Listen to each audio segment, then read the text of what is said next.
Dans un petit village blotti au creux de collines verdoyantes, vivait une femme portant en elle un rêve plus grand qu'elle ne pouvait le nommer.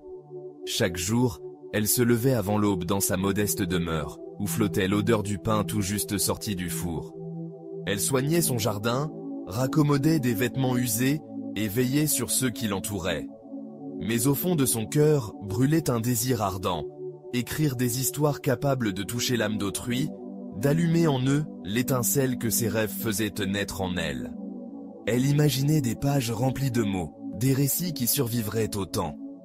Pourtant, le fardeau des tâches quotidiennes et la peur de l'échec la clouaient sur place, prisonnière de l'hésitation.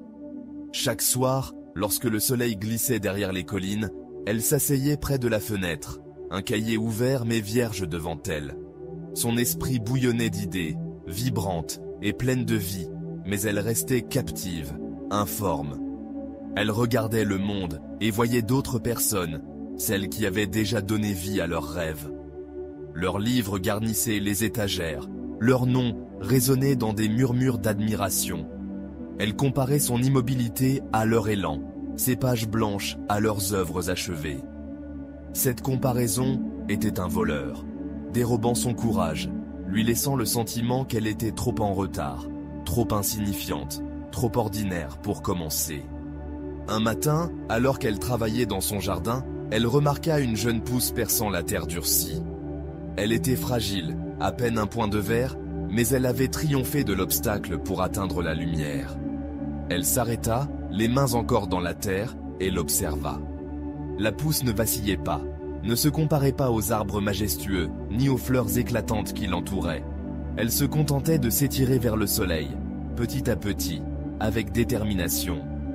Cette vision raviva en elle un souvenir lointain, une vérité qu'elle avait jadis connue mais oubliée. Tout progrès commence par un premier pas, même imparfait. Ce soir-là, elle ne resta pas à contempler son cahier vide, le cœur lourd. Au lieu de cela, elle saisit un stylo. Sa main tremblait, les mots, d'abord maladroits, se déversèrent sur la page comme de l'eau d'une coupe instable. Elle écrivit sur les collines, sur la force discrète des petites choses, sur les rêves qui vivaient dans son cœur. Les phrases étaient brutes, non polies, mais elles lui appartenaient. Pour la première fois, elle sentit le poids de son rêve s'alléger, non pas parce qu'il diminuait, mais parce qu'elle le partageait avec les lignes sur le papier. Dès cette nuit, elle se fit une promesse. Elle écrirait, non pour égaler les pas des autres, mais pour honorer l'étincelle en elle.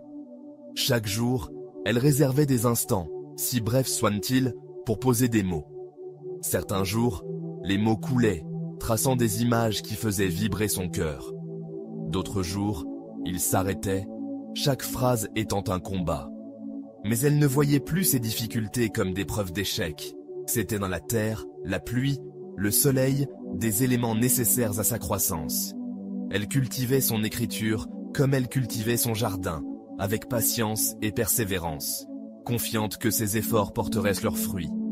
En écrivant, elle commença à voir le monde différemment. Les collines semblaient murmurer leurs propres histoires. Les étoiles au-dessus de sa maison scintillaient comme un encouragement discret. Elle découvrit la beauté dans les petits gestes des autres, non seulement dans leurs succès, mais dans leurs efforts. Le boulanger qui se levait tôt pour pétrir la pâte, la tisserande qui transformait des chutes en motifs nouveaux, eux aussi étaient d'un des créateurs, chaque pas témoignant de leurs propres rêves. Elle comprit que sa valeur ne résidait pas dans la comparaison avec autrui, mais dans le courage d'avancer, mot après mot. Les mois devinrent des années, et son cahier se remplit. Ses histoires grandirent, certaines fragiles comme la pousse, d'autres robustes comme les arbres qu'elle avait autrefois admirés de loin. Elle les partagea, d'abord avec ses proches, puis avec d'autres qui trouvèrent du réconfort dans ses mots. Ces récits portèrent le poids de son parcours, les doutes, les petites victoires, la résolution silencieuse de persévérer. Ils touchèrent les cœurs, non parce qu'ils étaient imparfaits, mais parce qu'ils étaient vrais, tissés par un cœur qui avait osé commencer. Un soir, elle se tenait dans une salle pleine de gens venus écouter ses histoires. L'atmosphère vibrait de chaleur, de connexion. Elle les regarda, voyant dans leurs yeux la même étincelle qu'elle avait ressentie, seule, dans sa maison. Elle pensa à la pousse, aux innombrables petits pas qu'il avait menés ici. Chaque mot qu'elle avait écrit, chaque instant où elle avait choisi de continuer, avait bâti ce moment. Son rêve, jadis un fardeau écrasant, était devenu un pont, reliant son cœur à celui des autres. La leçon qu'elle avait apprise resta avec elle, tel un guide discret. Elle ne mesurait plus sa valeur au chemin des autres. Elle comprit que chaque rêve, chaque vie, grandit à son propre rythme, à sa manière. La pousse ne devenait pas un arbre en un jour, et elle n'avait pas à le faire. Sa force résidait dans sa persistance, dans son élan tranquille vers la lumière. Il en était de même pour elle. Elle continua d'écrire, de créer, de nourrir l'étincelle qui avait toujours vécu en elle. Le monde vibrait encore des histoires d'autrui, mais elle ne se sentait plus éclipsée par elles. Elle voyait sa place parmi eux, non comme une concurrente, mais comme une contributrice, sa voix étant un fil dans une tapisserie vaste et magnifique. Dans cette vérité, elle trouva une joie qu'aucune comparaison ne pouvait atteindre. Une joie née du premier pas, puis d'un autre, et de la confiance que chacun était suffisant.